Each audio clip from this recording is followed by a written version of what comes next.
السلام عليكم ورحمة الله وبركاته وعن wanaagsan daawadayaal ku soo dhawaada muuqaalkeena maanta oo aynu ku soo bandhigi doono xogaha ugu dambeeya ciyaaraha suuqa kala iibsiga ayaan xooga saari doonaa waxyaabaha aan soo qaadan doonana waxaa ka mid ah wararka suuqa waxyaabaha wargeysyadu qorayaan oo ay maanta wargeysyada ugu badan ay diiradda saarayaan xidigaha White, Conde, Varane, Underwell, Kane, Brady, Pogba iyo Ramos si la mid ah ka reebin tartanka Euro kulamadii xalay la ciyaaray oo aan soo qaadan doono kuwa caawa jira xulalkii xalay taariikhda dhigay min Spain ilaa iyo Talyaaniga oo guul gaaray Brazil ha ka reebin oo u gudbay wareegga semifinalaha ee tartanka Copa America aan ku xasuusiyo janalkan waa mid sporti oo aan alaaba ku soo bandhigno waxyaabaha ugu dambeeya ciyaaraha haddii ay yihiin wararka suuqa kala iibsiga oo aan alaaba xooga saarno iyo si la mid ah kulamada haddii ay jiraan la ciyaaray waxaan dareemayaa inaad intaan nala fahantay markana waxaan guda galaynaa warbixinadeena maanta waxaan ku hormaraynaa tartanka Euro oo xalay la ciyaaray iyo kulamadii laga ciyaaray xalay waxa dhacay kulamo waaweyn xalayna natiijooyin aad iyo aad loo dhursugay ayaa ka yimid kulamadii xulalku ay wada ciyaareen kulankii hore wuxuu dhaxmaray xulka qaranka Spain iyo Silamida Switzerland oo ah xul sanadkan mucjiso dhigaya ayaa ugu dambeyntii tartankan ka hartay kadib markii Spain ay Real kaga qaadeen xidigaha mucjisada dhigaya inkastoo uu Granit Xhaka kabtankoodu maqnaa haddana waxa uu ahaa mid kursiga keedka ka dhiirigelinayay xidigaha xulka qaranka Switzerland haddaba ciyaartan ayaa waqtigii loogu talagalay ku idlaatay hal gool oo ay labada xul isku dhaafi waayeen waxaana loo baahtay waqti dheeri ah haddana way isku dhaafi waayeen ugu dambeyntiina Real 3-1 ah ay guusha ku raacday xulka qaranka wadankaasi lagu magacaabo Spain oo ay ugu gudbeen wareegga semifinalaha tartanka lagu magacaabo Euro waxayna la ciyaari doonaan Spain iyo si la mid ah xulka qaranka Ukraine xulkii soo baxa ay iswajihi doonaan haddaba kulanka kale wuxuu ahaa kulankii la wada sugayay ee u dhaxay Belgiumka iyo Talyaaniga wuxuu ahaa mid ka mid ah kulamadii ugu xiisaha badnaa ee tartanka intuu socday la daawaday waxayna Talyaanigu muujiyeen sanadkan yihiin kuwa u qalmay inay tartanka ku guuleystaan 2 gool ayay guusha ku raacday inkastoo ay dadaaleen xulka qaranka wadanka Belgium haddana ugu dambeyntii waxa looga adkaaday 2 gool xidiga waaweyn ayaa iska hortagay xalay oo kulankaasi isku muujiyay waxana ugu dambeyntii ka haray tartankani xulka qaranka wadankaasi ee Belgiumka oo Talyaaniga ayaa muddo kadib semifinalaha tartamada ee waaweyn iska xaadiray kulamadaasi ayaana la ciyaaray markaad eegto waxana semifinalaha u gudbay Spain iyo Silamida Talyaaniga Spain waxa la ciyaari doonaa xulka wadanka Ingiriiska ee soo baxa halka wadanka lagu magacaabo Talyaaniga iyo Spain ayaa isgeli doona halka Talyaaniga iyo Spain waa ay wada ciyaari doonaan si lamid ah Ingiriiska iyo xulka qaranka waxa iseli doona lagu magacaabo xalay xulka soo baxay xalay waxa soo baxay Spain iyo Belgium Soomaa marka aad iyo aad kulamadaasuna waxay ahaayeen kuwa aad looga dhursugayay in ay qabsoomaan marka kulamadaasi ayaa la ciyaaray caawana haddii aan sii raaciyo kulamada la ciyaari doono waxaa ka mid ah xulka wadanka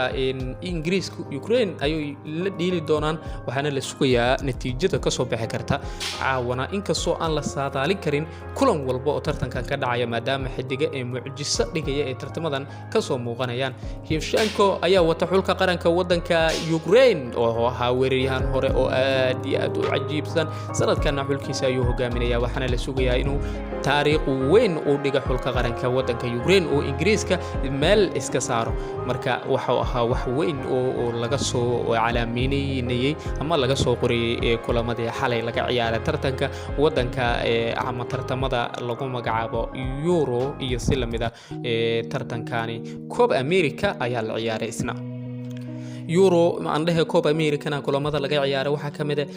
Chile ayay ka tilaabtay xulka Brazil Neymarna waxa uu noqday xiddi kale oo taariikh ka dhigay tartankani haddaba in xulka Brazil xalay waxa uu ahaa xul aan loodi karin waxaana xiddiga waaweyn ku soo galeen ugu dambeyntiina waxay u gudbeen wareegga xiga ee tartanka Copa America sanadkan mar kale ayuu cadcadiyeen inay tartankani ku guuleystaan waana waxa aad loo dhursugay inay sidaan sameeyay karaan xulka wadanka Brazil waa awood aan la looli karin ilaa iyo haatan ma jiro xul guul darro oo kala kulmay markaad eegto xulka wadankaasi lagu magacaabo Brazil hal gool oo caata ayayna kaga adkaadeen xulka Chile taasoo sababtay in wareegga xiga ee tartankan u gudbaan caawana Argentina ayaa la sugayaa iyo wixii ka soo baxa xulka qaranka wadankaasi Argentina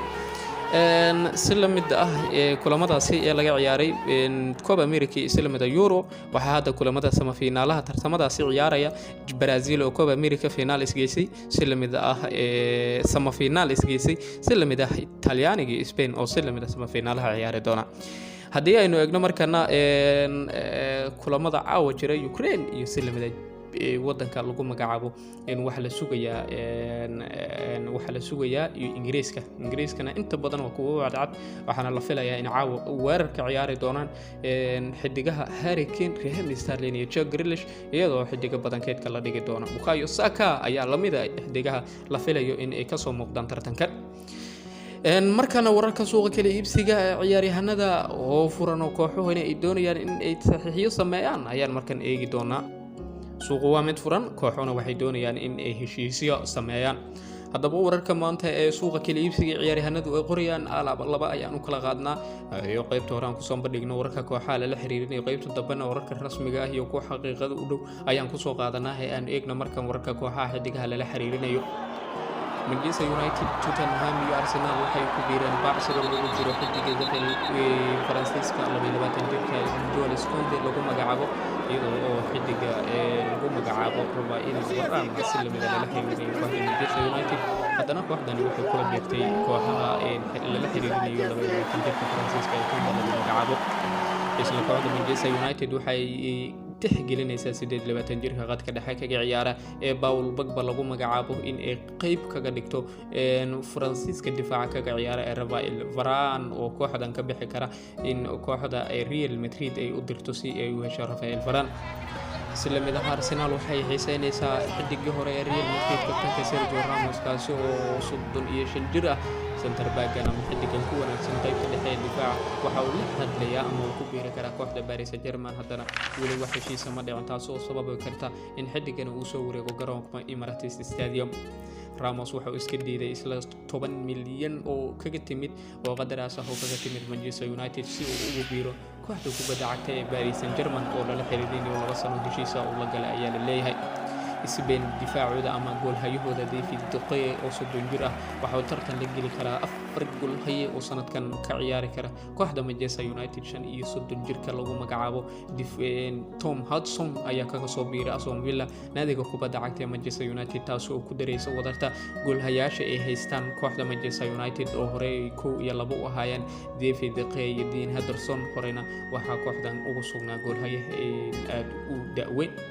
isla Manchester United waxay diyaarinaysaa 26 milyan oo ay ku doonayso Inter Milano qadkeeda dhexe Marcelo Brozovic hayeeshee kooxdan ayaa tartan kala kulmaysa Barcelona 28 jirkan qadka dhexe Croatia kaga ciyaara sida uu qorayo wargeyska Republican sida uu qorayo macalinka cusub sida laga soo xigtay aan dhahay macalinka cusub ee Tottenham Hotspur Nuno Espirito Santos wuxuu doonayaa in uu Harry Kane 27 jir ah oo kooxdan ku sii hayo Ingiriiska ama wadanka England kabtankooda mustaqbalkiisa lama hubo waxaana kooxdan xidigooda la xiriirinayay kooxda Manchester United si la mid ah Manchester City kadib markuu dhamaado Euro 2020 sida ESPN qorayso waxa la warinayaa in xidigan ka dhaqaaqi karo hayeeshee sida uu ku hanweeyahay macalinka Portugal ee Nuno waxa la warinayaa inuu xidigan ku sii sugnaan karo garoonka ay ku ciyaarta naadiga Tottenham Hotspur ninka qadka dhexe ay difaac kaga ciyaaro kooxda xulka Belgium ee Toby Alderweireld lagu magacaabo 32 jir ah ayaa Tottenham la hadbalaya si uu uga baxo naadiga Tottenham Hotspur hayeeshee Tottenham waxay saa uma qabteen in xidigan isaga dhaqaaqo ilaa iyo bedelkiisa laga helayo Arsenal markan waxay xiri ama ay soo xiri kartaaba Sander Berge ninka lagu magacaabo 23 jir ah hayeeshee Gunners waxay tartanka adag kala kulmi kartaa Liverpool, Lazio, Napoli, Norwich qadkeeda dhexe ayaana qeybaha xiga ee tartanka Ingiriiska ka ciyaari doona ama heerka labaad ee Ingiriiska sanadka soo aadan ka dhiili doona Arsenal 20 jirkeeda difaaca William Saliba ayaa la xiriirinayay Newcastle United iyo Lille ayaa ku biiray kooxda Marseille qaba ama hayoon xidigani markii labaad ama sanadkii labaad ugu biiraya isla Arsenal waxay soo xirtay xiisaha ay u qabtay Bakar 22 jirka Benfica qaybta bidix kaga ciyaara ee Nuno Tavares lagu magacaabo Portugal under 21 ayuu xidigan u ciyaara waxa uu duulay Ingiriiska si uu ugu dhameystiro kooxda reer London sida ay dasan maanta soo qorayso kooxda Zazul waxay ku hanweyntahay 26 jirkeeda Talyaaniga weerarka ka ciyaaray ee Demrikio Berardi in iyo xidiga kale oo naadigan kamid ah in kooxdan ay sanadkan ka bixi karaan Tottenham Hotspur iyo Liverpool ayaa kooxdan ama xidigan la xiriirinayay sanadkan in uu ku biiri karo wararka kale ee maanta jira saaxiibayaal waxaa kamid ah Manchester United waxay soo xirtay xiisay uu qabtay garabka kooxda Barcelona Ousmane Dembele oo 24 jir ah kadib markii xidigan weerarka ka ciyaara oo 4 bilood garoomada kaga maqnaan karo dhaawac ka soo gaaray xulka qaranka Faransiiska kulamadii ay ciyaarayeen Chelsea waxay joojisay Wales goolhayahooda Wayne Hesse oo 34 jir ah kaas oo free ugu biiri kara kooxda Crystal Palace kadib markii uu dhamaaday heshiiskii uu kula joogay naadiga Arsenal waxay heshiis 5 sano ah u saxiixi kartaa ama ay ka saxiixan kartaa 22 jirka weerarka xulka qaranka Ingiriiska ee daa'irka kooxda Gunners Reece Nelson waxaana la xiriirinayay koox badan Olympiacos ay kamid tahay hayeeshee 22 jirkan weerarka ku wanaagsan ayaa kooxdan Hoffenheim loo diri doona si uu ugu qaato waayo khibrad leh عندها مركنا وركا كلا ما أنت جرا ورجيسد قرية واحد كميدا ليدز يونايتد عند ليفربول كوي لبا تنجر كذا كندا وركا كعيارة لام ميلر نكلو مقعبو حقوق بيري كوحدة بازل ولبا قيمة جاري هل لبيع 6 مليون أيو ugu biiri sida ay goal.com aan ka soo xiganay Croatia Slavia Belek lagu magacaabo 2 jir ah oo hogaamiya kooxda West Ham United ayaa la xiriirinayaa in uu ku biiri karo kooxda Fenerbahce oo waayihiisa qaban karo kaasna waxa uu ku biiri karaa kooxda kubadda cagta ama ugu tagi kara xidigii Gunners ee Mesut Ozil ugu dambeyntiina warar kale la xiriirinaya kooxaha xidigaha waxa kamid ah Leicester City ayaa soo xirtay baxaysay uu qabtay Celtic weerarkooda Odozone Eduardo 23 jir ah sida uu qorayo wargeyska Leicester Mirko lagu magacaabo hadaba wararkaasi waxay ahaayeen kuwa kooxaha la xiriirinayay markana hadii ay eegno wararka rasmiga ah iyo kuwa xaqiiqada u dhow ee kooxuhu ay sameynayaan naadiga kubadda cagta ee wadanka Ingiriiska ee Manchester United ayaa markaan gacanta ku dhigi karta Rafael Varane oo difaaca kaga ciyaara Faransa iyo Real Madrid xidigan ayaa muddo badan ku qaatay garoonka Santiago hayeeshee sanadkan ayaa noqonaya kii ugu dambeeyay kadib markii uu garabkiisa barneeyay ninka lagu magacaabo Sergio Ramos kaas oo ka dhaqaaqay garoonka Santiago Bernabeu dhanka kale naadiga Arsenal ayaa gacanta ku dhigtay laba xidig oo difaaciya qadka dhexe ka ciyaara waa ninka lagu magacaabo Nuno Tavares iyo Alberto وعنده نك اللي قوم جعبه ألبرتو زامبي لونغو كأسي أو أندرليغ إكلا سووري كران إسلا كوحدة مانشستر يونايتد مانشستر يونايتدنا وحي مركن حسين يسذفل وإركودا أما قد كودا دحى عنده كوندي سي دفاع وقرصته وعياران نك اللي قوم جعبه رافائيل ورا يسلم ده نك اللي قوم جعبه هاري ماغواي أهنا كابتنك نادي مانشستر يونايتد وركا كلا حقيقة كأجدو أما بالرسمية ورجيسدو أي مانتا قريان وحاكمت أرسنال عنده ليستر سيتي وحا حقيقي نيكا لوغو مغعبا بكايو زاموري كاسي أو كوبيري كراب أما بكوبيري نادي بكايو زاموري حدقاس وحا كوبيري نادي كوبادا عagta ee Leicester City wararka kale ee xaqiiqada ah waxa kamid ah Arsenal waxa ay la wareegi kartaa ama ay la wareegaysaa tartankan Euro markii uu soo idlaado goolahayaha Sheffield United ninka lagu magacaabo Aaron Ramsdale xidigan markii uu soo idlaado tartanka Euro ayay naadigani gacanta ku dhigi kartaa kaasina waa war rasmi ah oo soo baxay inkastoo aanan si official loogu dhawaaqin haddana warkan waa mid lagu kalsoonaa karo oo wargeysyadu ay isku raaci kareen Real Madrid waxay markan xiiso aan kala joogsi lahayn u muujinaysaa qadka dhexe ee Lazio dhanka weerarkana ku wanaagsan Luis Alberto kaasi oo ku buuxi karto boosas badan oo naadigan ka banaan dhanka weerarka sanadka soo aadan haddii aynan Real Madrid xidiga la wareegin lama amaani karo marka loo eego tan iyo bixitaankii Cristiano Ronaldo waxa uu ahaa weerarka Real Madrid mid jilicsan ilaa iyo haatan ma jiro suuqa kala iibsiga xidig ay kala wareegtay dhanka kalena wararka xaqiiqada u dhow waxa kamid ah naadiga kubadda cagta ee Paris Saint-Germain waxay markan ku ku dhawaaqi kartaa laba xidig kuwa kale ah iyo ninka lagu magacaabo Donnarumma iyo Achraf Hakimi ayay ku dhawaaqi kartaa saacadaha soo aadan wararka ugu dambeeya ee xaqiiqada ah ee maanta ciyaaraha ka jirana waxaa ka mid ah Sergio Ramos waxa uu go'aansaday in uu ku biiro naadiga Paris Saint-Germain wallow ilaa iyo haatan uu xiise ka helayo Arsenal iyo Manchester United wararkii anaga intaa ha hilmaamin inaad nagula soo biirto channelkan oo ah mid sporti oo alaaba aan ku soo bandhigno wararka ugu dambeeya ee ciyaaraha